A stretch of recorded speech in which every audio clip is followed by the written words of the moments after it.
వాళ్ళు కూడా 11 ఏళ్ళు, 9 ఏళ్ళు, 15 ఏళ్ళు ఆ వయసులోనే వాళ్ళకి కూడా పెళ్ళిళ్ళు అయ్యాయి. అంత చిన్న వయసులో పెళ్ళిళ్ళు ఏంటి అసలు అంటే ఆ వయసు న్యాచురల్గా పెరుగుతూ వచ్చింది.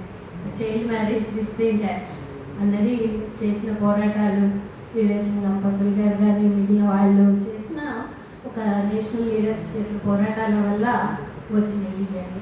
ఆ చైల్డ్ మ్యారేజ్ రిస్ట్రెయింట్ యాక్ట్లో మనం ఒక ఏజ్ అన్నది పెట్టుకున్నాం. ఇప్పటికే 21 మగపిల్లలకి, ఆడపిల్లలకి 18. అది మినిమం మ్యారేజబుల్ ఏజ్ అని చెప్పి ఆ ఏజ్కి ఈ ఏజ్కి రావడానికే యాక్ట్లో ఉన్నా కూడా చాలా పెళ్ళిళ్ళు ఇంకా బాల్య వివాహాలు జరుగుతూనే ఉంటాయి.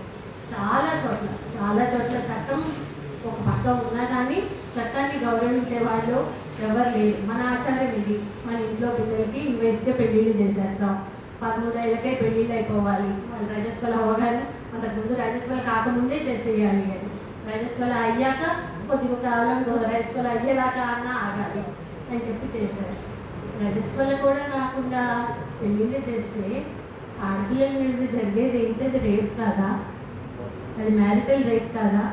వాటిని మన సమాజం ప్రోత్సహించట్లేదా?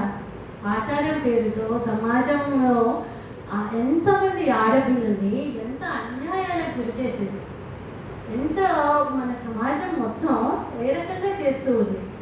తర్వాత ఈ ఆచారాలు కన్యాశుల్కం అని వచ్చింది. గురజాడ అప్పారావు గారు పుత్తడి బొమ్మ పూర్ణిమ అన్న పాట స్కూల్లో